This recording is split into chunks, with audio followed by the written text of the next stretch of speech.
रामायण का एक ऐसा पात्र जो कि आज भी जीवित है, जो कि भगवान श्री राम के सबसे बड़े भक्तों में से एक है, जो कि समय चक्र से परे है, जिसने 11 बार रामायण देखी है। मैं बात कर रहा हूँ काकभूषणी की। काकभूषणी आज कहाँ है और वो किस हालत में रहते हैं और कहाँ रहते हैं, इन सारे सवालों का जवाब पाने के लिए इस वीडियो को अंत तक जरूर से देखना। और हम इस वीडियो की शुरुआत करते हैं।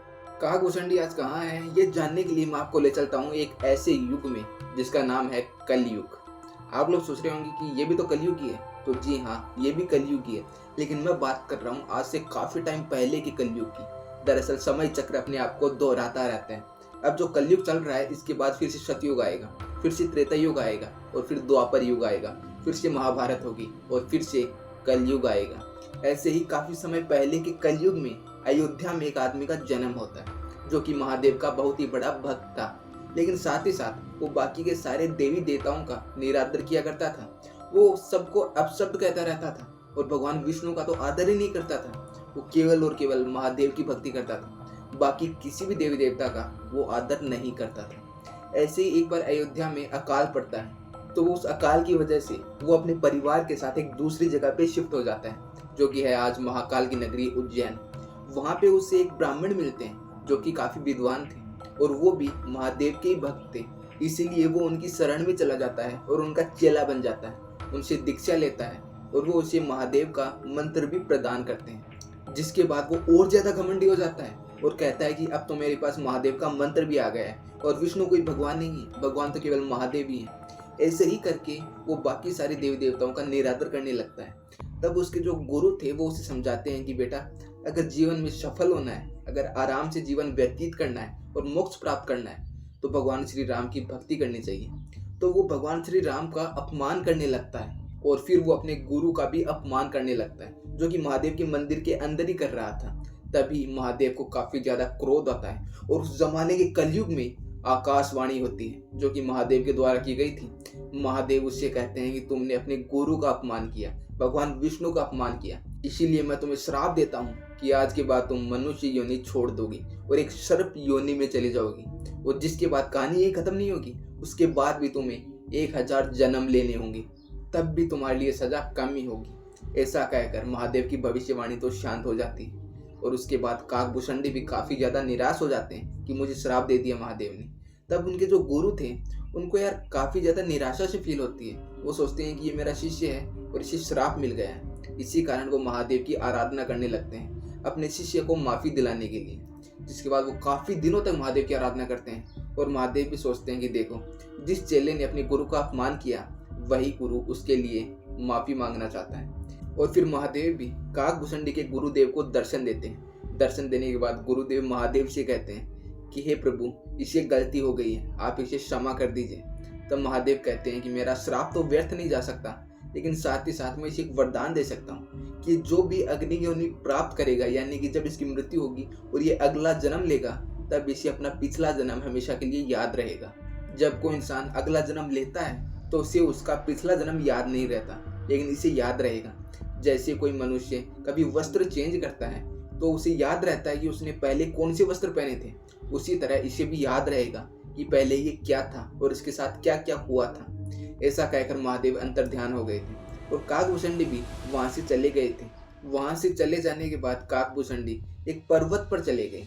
पर्वत पर जाने के बाद वहीं पे उन्होंने अपनी सर्प योनि को प्राप्त किया और वहीं पर घूमते रहते थे। जिसके बाद उन्होंने सर्प योनि को छोड़कर कोई दूसरी पशु योनि प्राप्त कर ली, और ऐसे ही करके उनके 999 जन्म पूरे हो गए।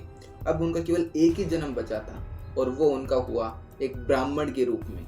ब्राह्मण के रूप में जन्म तो ले लिया, लेकिन इस बार काकभूषणी की एक आदत थी कि वो सवाल बहुत ज्यादा करते थे, हर बात पर तर्क वितर्क करते थे। जिसके बाद उन्होंने एक बहुत बड़े महर्षि से शिक्षा ली, उनके चेले बन गए। उनके चेले बनने के बाद लेकिन वो बात बात पर उनसे तर्क वितर्क किया करते थे, सवाल पूछा करते थे। तो एक बार महर्षि को काफी ज्यादा उस पर क्रोध आ गया।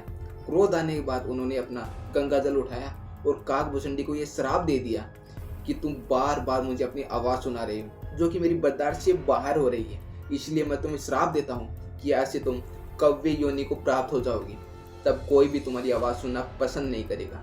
ये श्राप उन्होंने काकभूषणी को दे दिया, और काकभूषणी एक कौवा बन गए। कौवा बनने के बाद महर्षि को अपने श्राप पर अफसोस होता है कि यार ये मैंने क्या कर दिया, आखिर था तो ये मेरा चेला ही, मुझे ये श्राप इसे नहीं देना चाहिए।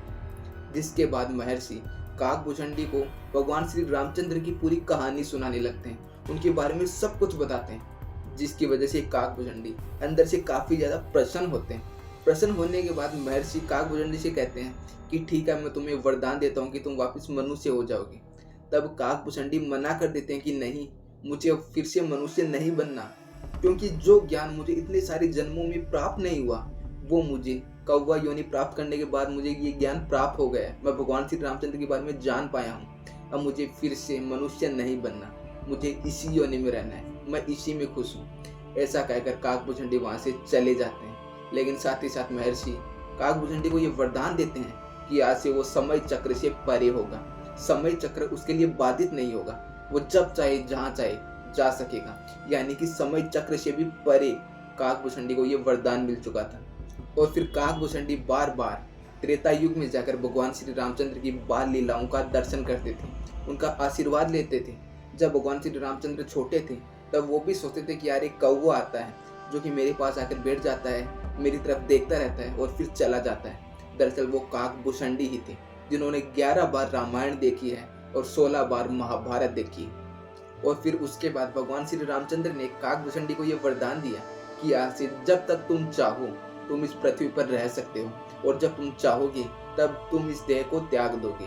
मैं तुम्हें इच्छा मृत्यु का वरदान देता हूँ। यानी कि जब तक काकभूषणी चाहेंगे वो जीवित रहेंगे, और जब वो चाहेंगे तब उनकी मृत्यु हो जाएगी। यानी कि वो जीवन मरण के चक्र से परे हैं। जब रामायण हो रही थी तो मेघनाथ ने भगवान श्री रामचंद्र और लक्ष्मण जी को नागपाश से बांध दिया था।